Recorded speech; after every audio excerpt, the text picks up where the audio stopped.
Good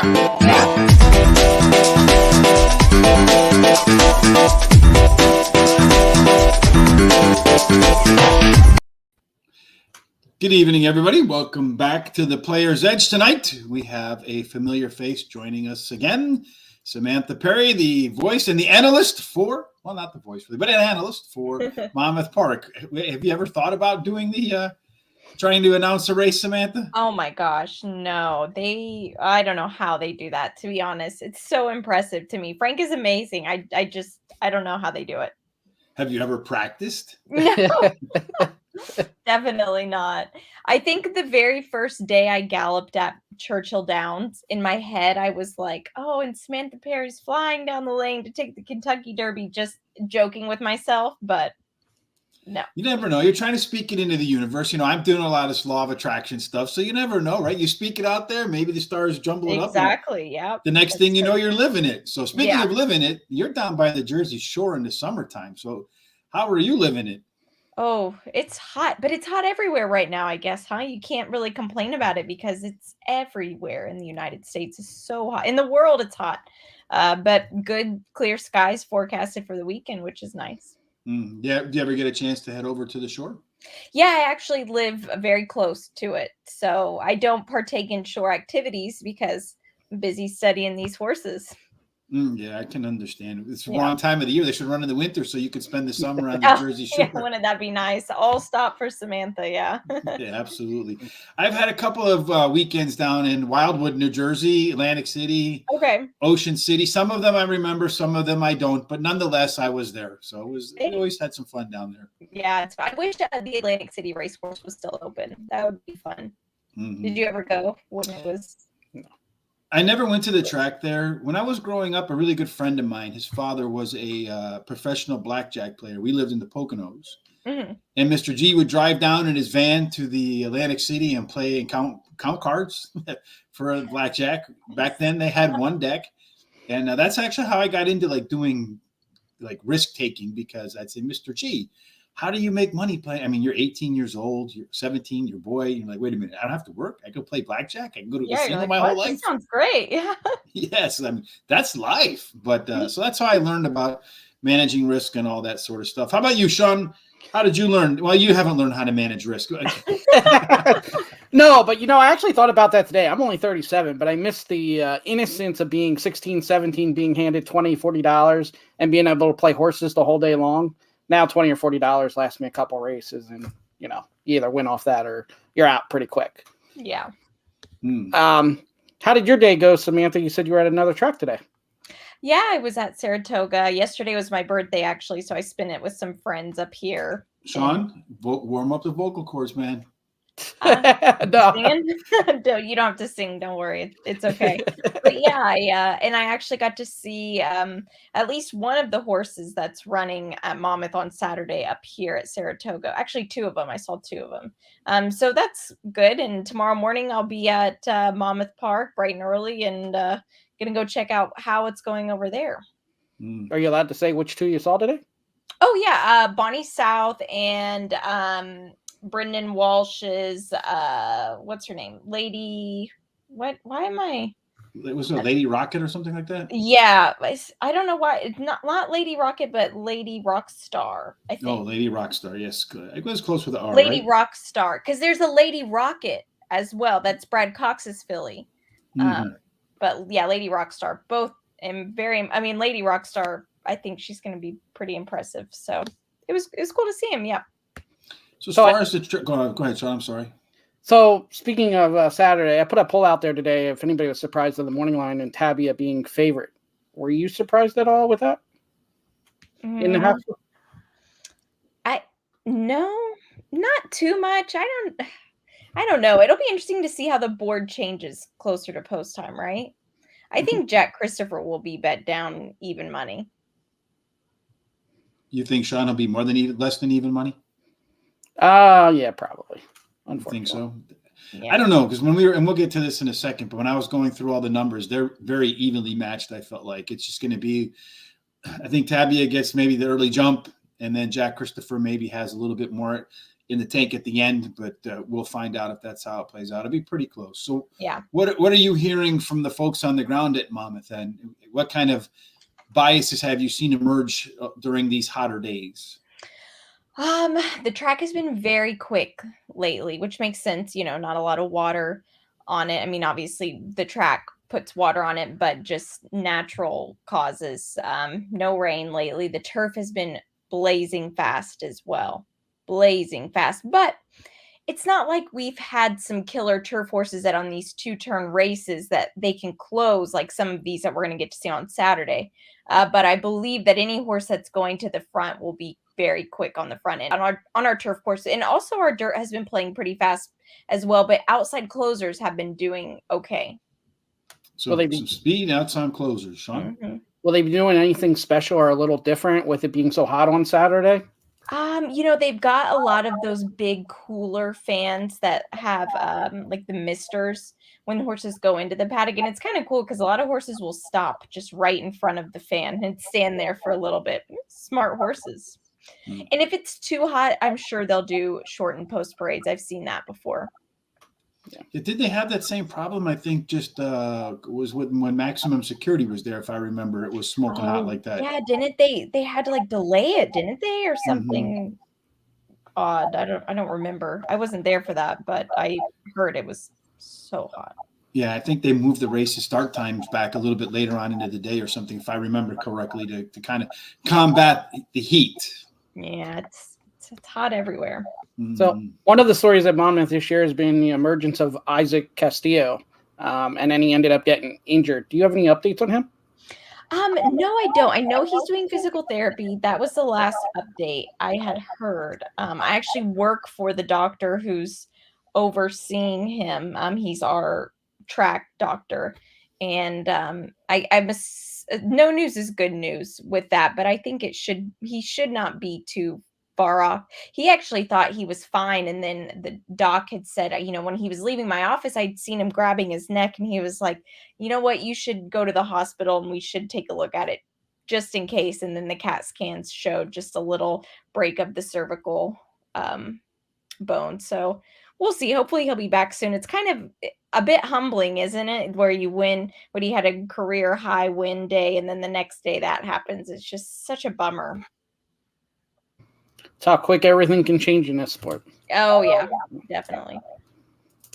So you ready to do a little bit of some handiwork on some handicapping? Yeah. Put on the handicapping hat and let's see what we can do. Yeah, let's get into it. All right. So the first race we're going to do is race number 10. It's the Molly Pitcher Stakes. It's a grade 3 for a $400,000. It's a 1.1 miles on the main track. So I put together my own little like Troy Aikman chalkboard now. So I don't know if you've seen this lately, but I did I've done the pace where I do the early pace, the early pace types. When I look at this race, it looks to me like the 6 horse is the one that could get a pretty good upfront trip. It's got that ability to sit right off the lead, got that ability to get on the lead. It's got better early pace numbers than the 5 horse. So this is what I'm now calling a left arrow horse. I'm going to trademark this. It's left arrow mark horses. You know what's crazy, Samantha? I just started doing this, and I go back and review my notes. Mm-hmm. And so many of these left arrow horses win. And even if they're at prices, yeah, it's pretty crazy. I'm kind of stunned that it actually works out like that. So, and then here, the ones that are squared, these are horses that should be in their comfort zone. They should get a pace where they actually get the press. Mm-hmm. And then finally, I look at the late pace numbers, and you can see here the 5 horse, which has only won. So these where these horses are on this sheet is where they've won in the past. Mm-hmm. So the 5 horses needed the lead to win. But interestingly, he not only has needed the lead to win, but he's got the best late pace numbers as well. But I don't think he's going to get the lead. I think the 6 is going to get the lead. So it's going to be interesting to see if he can come from off the pace, maybe not on the lead, or if the 6 rates and then gives him a chance to use those late legs. So let's go ahead and talk a little bit about the race. And what do you see in the Molly Pitcher, Samantha? Yeah, it will be, I believe, pretty quick on the front end. And, search results pressed an extremely blistering pace in the Ogden Phillips. So, that's going to be interesting to kind of see what search results I can't imagine Chad Brown is going to tell Flavian Pratt, like, go chase the speed here. If Beth's Dream or if Shalimar Gardens just guns it on the front end. I don't think they'll make that kind of decision like they did last time, because she just ran a tough race. I mean, I'm sure she was exhausted after that. And her down the lane, she was on her left lead, which, I mean, you have to excuse her for that, because she was just worn out. And those were tough horses she was running against. But at 3-2, I mean, can you play her? Mm-hmm. I don't know. I think the one thing, we talk about all the time on the show is folks are always talking about value, value, value, value, right? That's the horse player mantra. You got to get value. And what's my saying on value, Sean? It's nothing if you don't win. Right. There's no value in a losing ticket, right? So to me, it's all about picking the winner. And if you think Search Results is going to be the winner, you got to play her. That's it, right? Yeah, that's true. And she's highly decorated. I mean, she's made over $1 million, but so is Bonnie South. So I guess my biggest knock with Bonnie South is, she can close, and she's got a great post position to do so. But watching her works at Saratoga, at least her last 2 works, she's been working with Tawny Port, who is an impressive horse for Brad Cox, but I don't know. The works seem a little bit flat in my eyes. I'd kind of like to see a little more in the tank coming into it. You weren't feeling it? Who do you have behind Search Results? I really like the one Leader of the Band.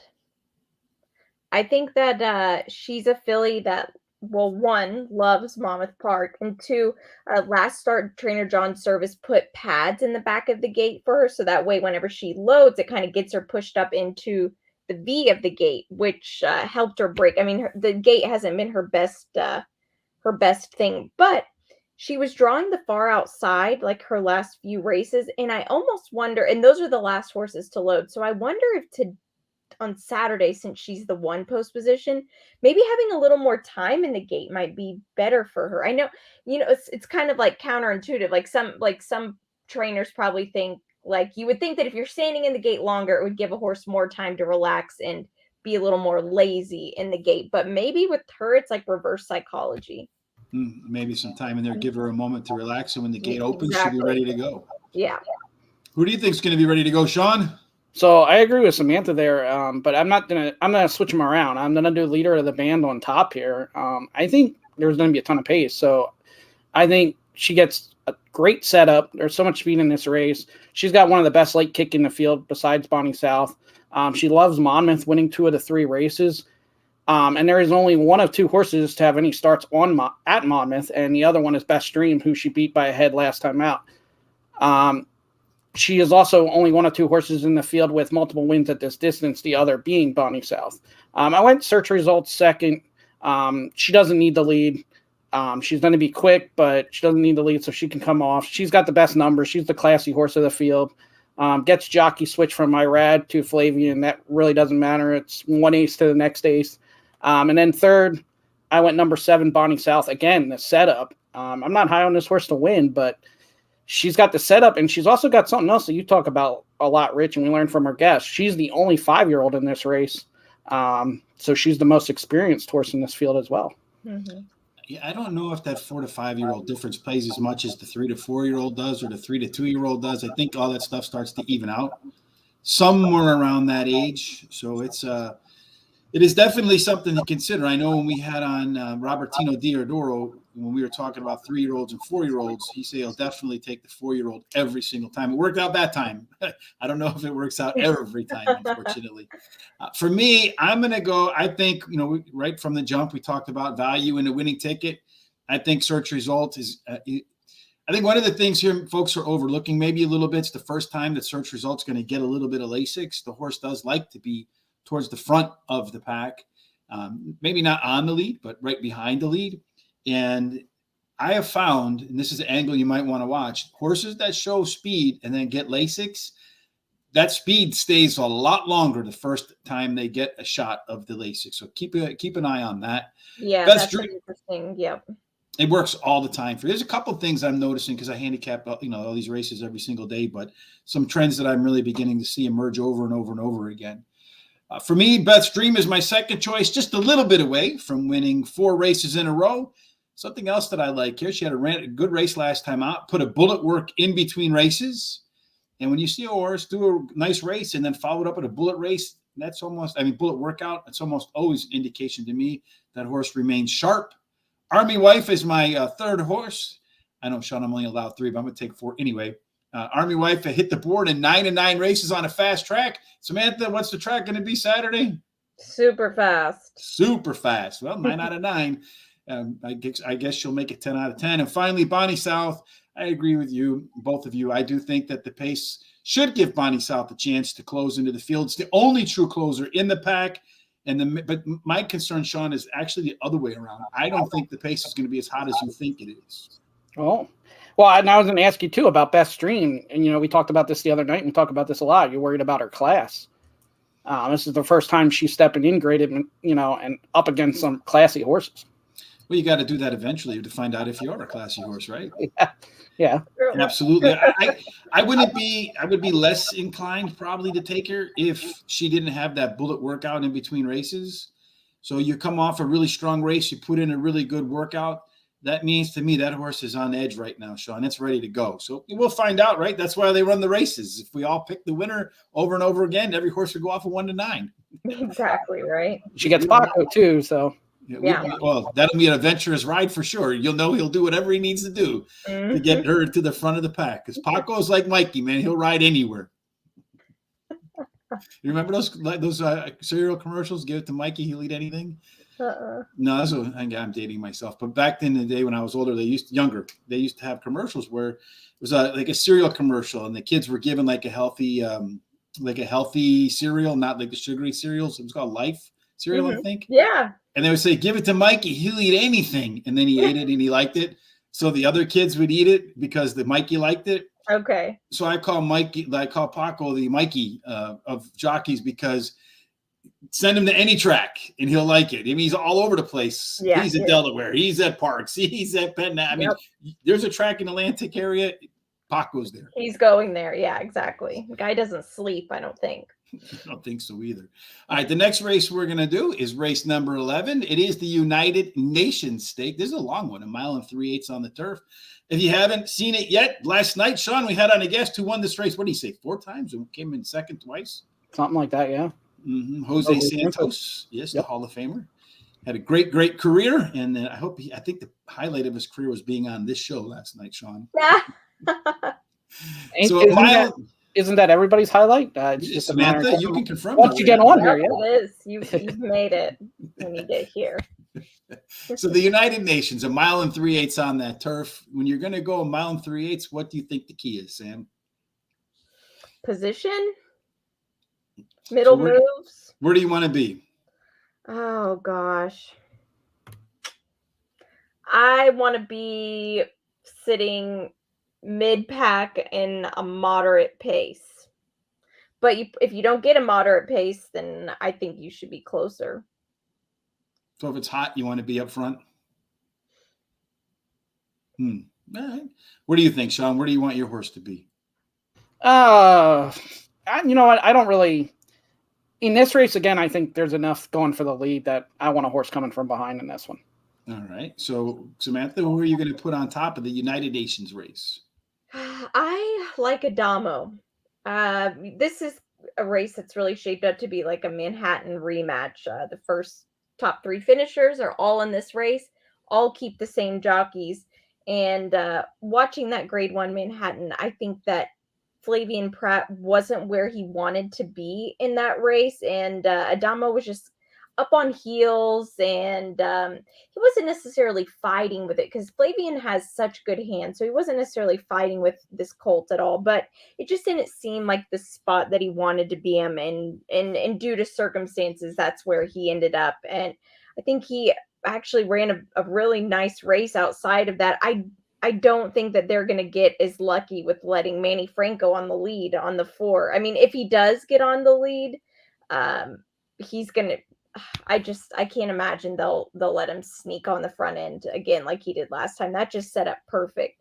But Gufo, he loves these distances. And, I think that he's made 1.5 million over that now, and he just this is a distance that is it's his thing, and I think that it might be a little. I don't think it'll be a quick pace, but the 9 is going to send.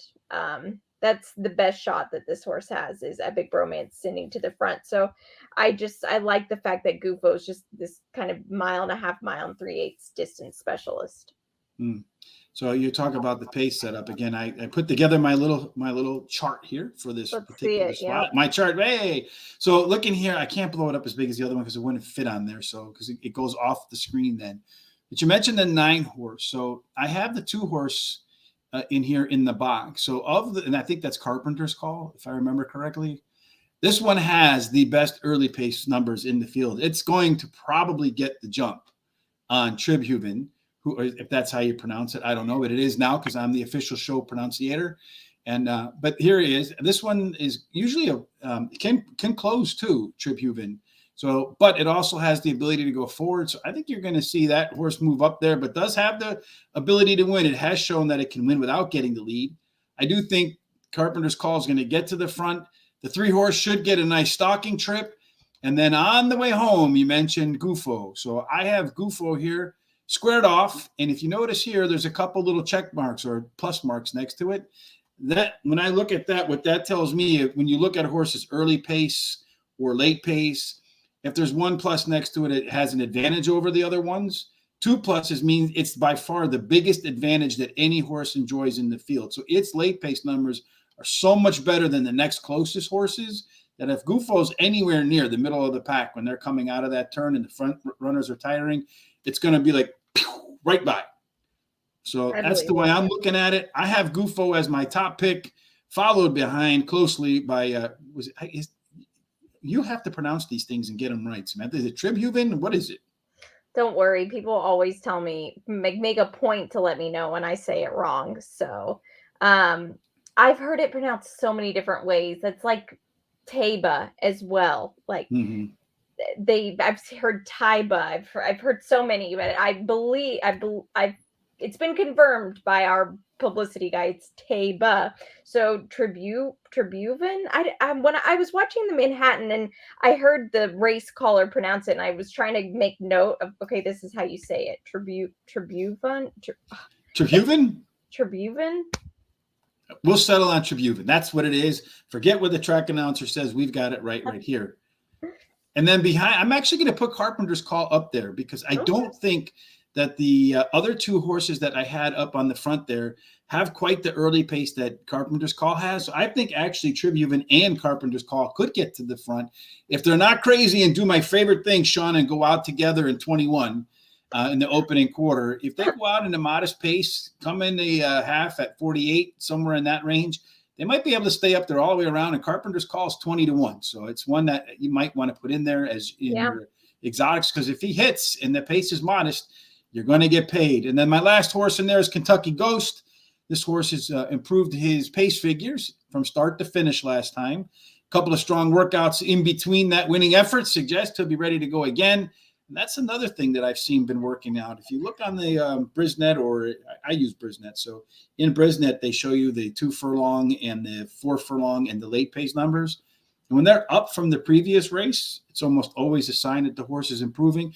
If they're up and the fractions are a little bit better, them horses have been clicking too. So keep an eye on that when you're looking through your program.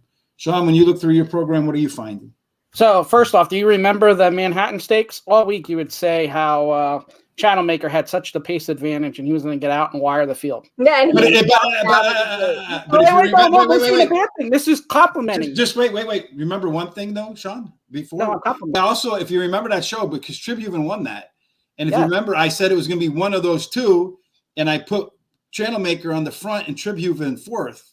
And I was, whichever one I picked, I was going to put first, and the other one I was going to put fourth. So either way, I'm just saying you called it. It just so happened Channel Maker didn't break out of the gate, and Tribhuvan got the easy lead. And so, first off, I don't see This is another one. I don't see Tribhuvan going off as the favorite. So looking at Gufo is one of those horses you feel like a deep closer. He probably burns a lot of money. But I looked, he's been the favorite 11 career times, and he's won 8 of those races. way better than your average favorite. So I think he goes off as the favorite again. He's always there at the end, gets more pace to run into this race. I don't think this race sets up as fast as the other one, but I think as we've seen, there's 3-4 people that want the lead, horses that want the lead. So I think it sets up for him again. And he's also only had 2 tries at this distance and finished up as the runner-up in both. But I think he gets it done this time. And then second pick, number 8, Kentucky Ghost, will do his best running from behind. This is another one. I think he follows Gufo towards the front. Gets Florent Giroux aboard for the first time. Has been really consistent on the turf, finishing in the exactly 10 of 16 career races. And you get a 12-1, what is it, 10-1, 12-1 morning line? Something like that. So it'd be nice to have your exotics. And then third, I went Tribuvin. Will not get the pace edge like the last race, so I don't like him, especially at this price. But this horse doesn't need the lead. This horse can come from behind too. So I think the horse is in the mix. But I wouldn't play him at that price to win. And every time I say that, put Tribute. Put him in the winner's circle, baby. He's an L. He's not a loser. He's a lock. For sure. All right. So the one that everybody's coming to see, that is the Haskell. It's the $1 million Haskell Stakes. This one's 1 1/8 on the main track as well. When 1 1/8, as you mentioned, Samantha, speed's been working pretty good over at the track there. Really, a lot of folks think this is going to be Charles says, watch out for the outside horse, Kentucky Ghost. Yeah, we got that guy in our pick, Sean and I. That's their top pick. Win, place, and show for $50. Good luck, Charles. Yes, Charles is putting the big money out there. Sean, if you bet like Charles, you would either be done after one race or done after 2. Yeah, probably. But looking at this spot, it's a 2-horse race according to the odds. Taba, we've learned that's the official pronunciation, and Jack Christopher. So have you seen either one of these 2 horses in person yet, Samantha? I've seen Jack Christopher in person. I've not seen Taba, but I will report back on Twitter tomorrow morning when I see him. What were your thoughts of Jack Christopher? Oh, he's a ham. I mean, he's just huge. Not as far as like tall wise, but he's just very built. Now, we've had some folks on the show that say that when like the Maggie Wolfendales who assess the horse's presence, and they say usually in these longer races they want a little longer horse, and for the sprints they want a little bit bulkier horse. Exactly. Yep. So he definitely doesn't really fit the traditional bill, you should say, for a further than 1 1/8. But I mean, they always they can surprise you. Charles says strong fade on Tabia. So Bob Baffert, is Bob Baffert at the track? Do you know, Samantha? No, he's not. But his assistant Jimmy Barnes is. All right. So I was going to kind of be curious how that would all play out if Bob actually won, because he's coming ready to go. So do you think he's going to have his horse ready, Samantha, to win? Jack Christopher, or are you smelling an upset here? Because when something seems so obvious, it almost never happens. Yeah, that's true. Jack Christopher is incredible. I think he's one of the best. He's maybe not the best 3-year-old. I guess we'll find out. I mean, who's really the best? That's such a big range of, trying to narrow that down. He's impressive. I liked Taba a lot. I liked this horse going into the Derby. I played this horse. I actually singled this horse Derby day on all of my tickets. And I would much rather lose to Rich Strike than lose to like Epicenter or something like that. But Taba, the lightest race in the field, and that was so tough for him coming from 6-horse and 7-horse fields right to a 20-horse field. That's so much. And this is a horse that if you go online and watch his works, he's been known for not being a big morning glory. And so the riders kind of have to get after him the last 8, because obviously he beats his company because he just has that natural ability. But he's worked great coming back from the Derby. I think, he's there to win, and Bob Baffert knows how to win this race. But I think that this colt, I don't think he'll be as favored as Jack Christopher, so a little bit of value I think helps out a lot. Cyberknife and Howling Time. I mean, gosh, this race is so tough because I feel like a lot of these horses we haven't seen the best of them yet, which makes it a lot harder to handicap. I mean, Howling Time, Dale Romans, he's very sneaky with these types of races. And Howling Time and Cyberknife, the more I watch that race and the more I look at the photo, it's like one of those optical illusions of who really won that race. I know they said Cyberknife did, and it looks like it, but I don't know, just watching it over and over, you kind of wonder. But Cyberknife, I think the biggest problem is he's a bit coltish. And I'd like to kind of see how he is in the paddock before making obviously that doesn't help us in our multi-wager bets, like our horizontal wagers, to see how he's acting. But I know in the Derby, they said he was absolutely horrid in the paddock. Horrid. So, we'll see how that goes. But a bomb horse, which I'll probably single in this Haskell race, depending on how the rest, so I can give myself some more options in the turf race. But if I'm just going to play the race flat, Benevengo, I do like a lot. This horse is peaking at the perfect time. Benevengo, I have that in my picks too, but we'll get that in a second, Sean. You got Benevengo in yours, or are you shaking your head like, damn it, I wish I put it in mine now? No, but I mean, I can see it, and at that price, it's definitely worth a shot. That's my issue that I'm still learning. Something like that, that's worth a shot at that price. I will say the Twitter poll, 28 of 33 people said that Jack Christopher will be the favorite. So Twitter never lies, but then again, 2 people put other, so I don't know who else could possibly be the favorite besides Tabby Jack Christopher. They should have put other and then what horse they think it was supposed to be. I really didn't think. But Jack Christopher has been primarily East Coast horse, right? What's that? He's primarily been on the East Coast, right, Jack Christopher? Yeah. Yeah, I mean, I don't think he's really run on the West Coast, right? So perhaps you have a little bit of East Coast, West Coast bias going on there, like college basketball. Yeah, I guess. And I'm on the East Coast, so guess what? I'm going Jack Christopher. Unbeaten in 4 career starts. All of them were impressive. The big thing, and everybody's making a thing, is can he get the distance? When it comes to this kind of talent, I don't know. Maybe this is a mistake, but I'm not putting a 1/8 mile as a factor here with this kind of talent. I don't see any reason why he doesn't get the distance. And I just think he might be the most talented 3-year-old in the country. So I definitely think he's more talented than Tabia, and he'll show it Saturday. Quick question. Has he gone 2 turns yet? Because he went 1 mile at Churchill. 1 mile at Churchill is 1 turn. Right. I think 1 mile at Belmont is 1 turn. 1 turn. Yep. 7 furlongs at Belmont, 6 furlongs at Saratoga. He's not made 2 turns yet. So he hasn't. But with this kind of talent, I just don't see it being an issue at all. And I could be wrong. And this is part of not being into the breeding part and stuff like that. I don't know, but I don't see it being an issue. I mean, you do make a good point, Sean. Like with class like this, how is an 1/8 of a mile going to make a difference? But I think that when you look at, no, it hasn't been 2 turns before. Yeah, that's what makes the difference. Yeah, Rich got me there. Yeah, that's always get you shot. I actually said that, didn't I? Huh. But with the horse, like if he is as classy as they think he is, and as classy as Chad Brown, I think because I heard before the Derby, Chad Brown was talking to somebody about, they were asking about Zandon, and he says, like Zandon being in the Derby, and he says, I have the best 3-year-old in the country, but he's not running in the Kentucky Derby.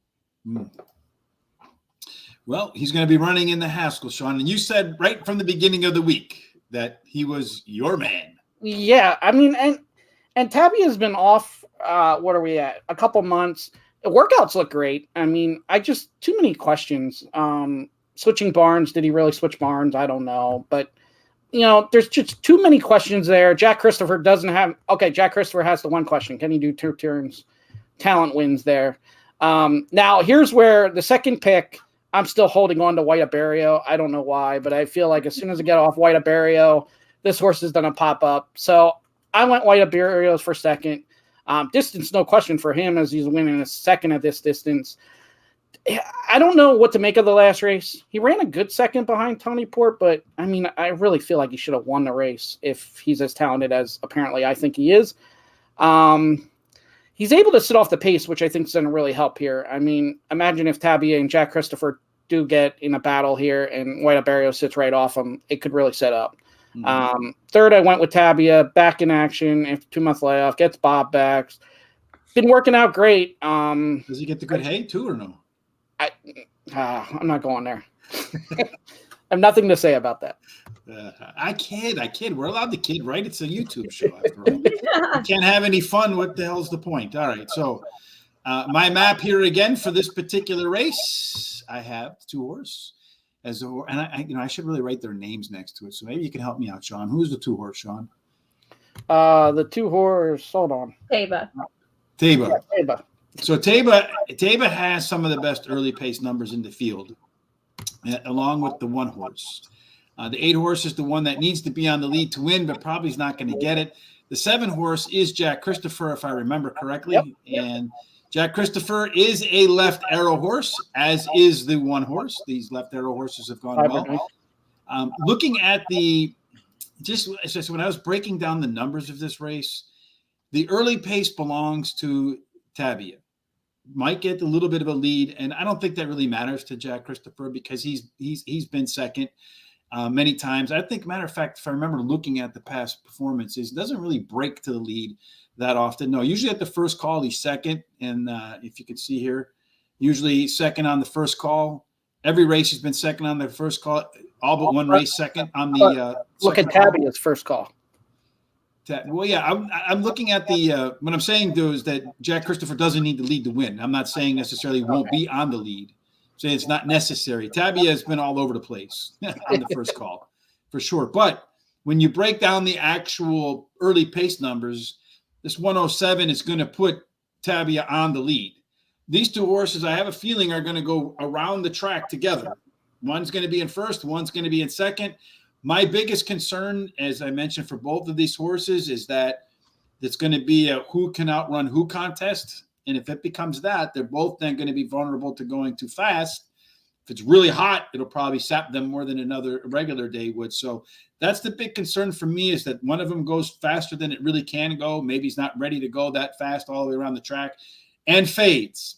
I think it's a toss-up between the 2 horses. Pick the one that you like, because Tabia has a little bit of an edge in the beginning. Jack Christopher has a little bit of an edge in the end. If you add the 2 together, they pretty much meet right in the middle. And then behind it, I like the one that you picked there, Samantha, as my 3rd choice. That is Ben Nevengo. It is a price horse. I think it's the one that's probably going to sit right behind that duo, probably sit behind him all the way around the track, and has won from off the pace before. 3 for 3 on a fast track, and it's supposed to be hot and fast again. And if you look at this horse's workouts getting ready for this race, just bullet after bullet after bullet. It's like Chicago at night. So many bullets. And one thing Mike Smith told us is that how a horse trains at a track is how it typically runs. There's no horse training better at Monmouth right now than Benevengo. And then finally, Cyberknife. I think it's one that proven he can handle the distance with the win at this distance in the Arkansas Derby. So what do you think, folks? I got one other thing to settle with Jack Christopher and Tabia. And Mike Smith and Jose Ortiz are both good friends of the show, so there's nothing. But at this stage of the game in a big race, would you rather have Jose Ortiz and Chad Brown or Mike Smith and Bob Baffert? You know, that's an interesting question, because I feel like our good friend Jose is not having a good year. He's winning at about 15%, which is not. I mean, I think if you asked him, he'd probably tell you he's a little bit underperforming this year relative to his normal numbers. That's true. Mike Smith, and it could be a function of a lot of jockeys leaving Southern California.